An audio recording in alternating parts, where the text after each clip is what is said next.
For a history class I'm taking at Wentworth Institute of Technology. Could you please tell us your name, age, and where you're from? I'm Stanley Amlof. I'm at 82 now. When I was drafted, I must have been about 18. I lived in Portland, Maine, and they sent me to Fort Devens in Massachusetts.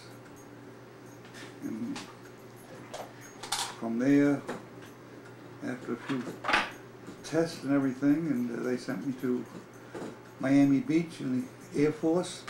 Took my basic training down there. And Miami Beach is nothing like it was today. Miami Beach only ran from 1st Street up to 19th Street. And everything above 19th Street down Miami Beach, where all the big hotels are now, is nothing but a big rifle range, and where we've done all the marching. So the big military base? Yeah. There were no hotels up there or anything. We used to march up and down the beach in the sand and water. That was rough. What were your thoughts about what was happening in Europe prior to the U.S. involvement in the war? I wasn't too interested in what happened in Europe at the time. I know the war was going on. At that time I was working in the shipyard in Portland, Maine. And after that, after a while, like everybody else, someone got volunteered to go into service, which I never did and never wanted to do. I was drafted, took me out of the shipyard. And I remember the day in Portland when I had to leave the house and go down to the train station, and they put us on the train and took us up to Fort Devens here in Massachusetts. Every town we went through, they'd pick up more poor guys that was drafted. And yeah. Finally we got a train full, and they pulled us into Fort Devens. So they were there for a few days, interested, interviewed, and physicals, and that was after all that lousy clothing that they had. That was after Pearl Harbor that you were drafted? Yeah. So what were your thoughts about hearing about Pearl Harbor being bombed? Well, you had to go. Most likely a lot of people You knew it was coming? A lot of people that volunteered to go, they really wanted to go, but I knew I had to go, but they drafted me, and I went, and I wasn't happy about going. I wasn't a real good soldier, because I didn't like that type of a life. How did you find out you were drafted? What they call numbers, or numbers? It was over the radio, or numbers. They had, you always had, when you became of age, 18, you had to go down and enlist, and they gave you a number. And when that number came up, they sent you a letter or called you and told you to report on a certain day or something. Now you said you weren't a very good soldier. Did a lot of other servicemen share the same thoughts as you regarding being in the Army or Air Force or whatnot? I just didn't like to stand reveille and retreat every night and marching up and down, and every time you'd done something, they told you what to do. You had nothing to do on your own. I like to be more independent, but you couldn't be that way in the Army. Yeah. So can you tell us a little bit what your time was like during when you were in the service? What your duties were, what you did, where you were, where you went, where you were sent? Yeah, I was in the Air Force, and which I was lucky to get there, because I did not want to be a dirt soldier. Can't say I blame you. So I was, when I was in Devens, I guess my IQ was fairly high and fairly good. I don't know how high it was, but it was good enough where they gave you a little bit more of a choice. So yeah, when I was doing the basic training, I said, this is not for me. So when come up on the bulletin board where you, as soon as you got through your basic, you could go to different schools. So I just put my name down and everything came across the board. Yeah. Hope they picked me to go to some school. I didn't know what it was or what kind it was. A lot of guys do that, or? Yes, a lot of guys did.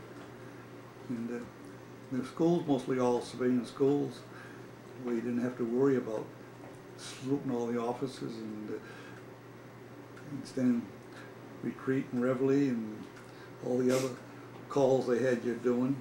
You didn't have to get no formations or anything. Usually a dozen, 15 people to a class. Usually, roughly, they ran about a month, maybe a little bit more sometimes. At some point, we were eventually sent overseas. Yeah, eventually.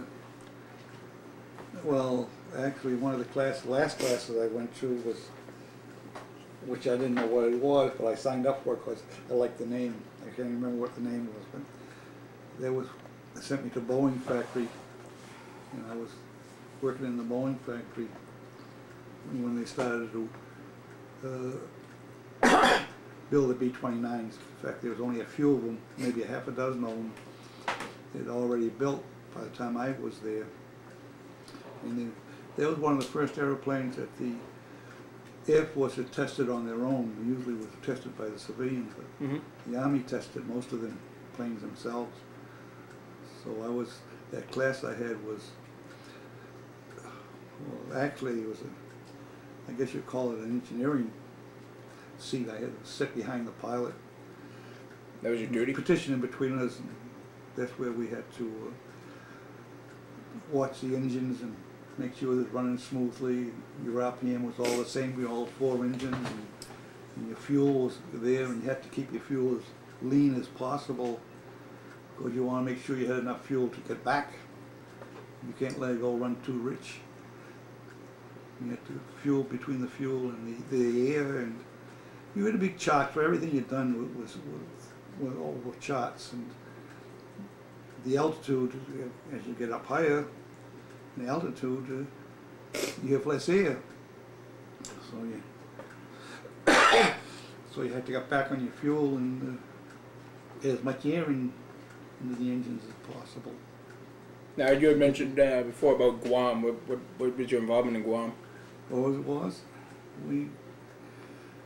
After I left Hawaii, from Seattle to Hawaii, I stayed in Hawaii for a couple of days while the rest of the invasion ships got there, and I went over to Guam, and we got to Guam on D+3. That's 3 days after they made the original invasion, and I guess we was there. They got us on the beach about 7 o'clock in the morning, just after daybreak. Were you nervous? Nervous, yes. But every once in a while, there was a little cove, like, and there was big cliffs on both sides, and the Japanese would come out of these caves on there and take a couple of shots down at the beach. I don't think they were aiming at anything special. But I was... Have to get your head down. I was on the beach and hiding behind little palm trees and digging little holes and laying there all day long. About 4 o'clock in the afternoon, after they got all their personnel on shore, they started bringing the trucks and equipment. And the truck that I had was in charge of was a big machine shop with everything in it. That was to maintain the airplane? Generators, we had lathes in there and saws and drill presses and everything possible that was in the machine shop. So you really were more service than actually doing fighting? Yeah, very little fighting. Very, very little fighting. And we just got all the planes on Guam that was beat up real bad because it wasn't a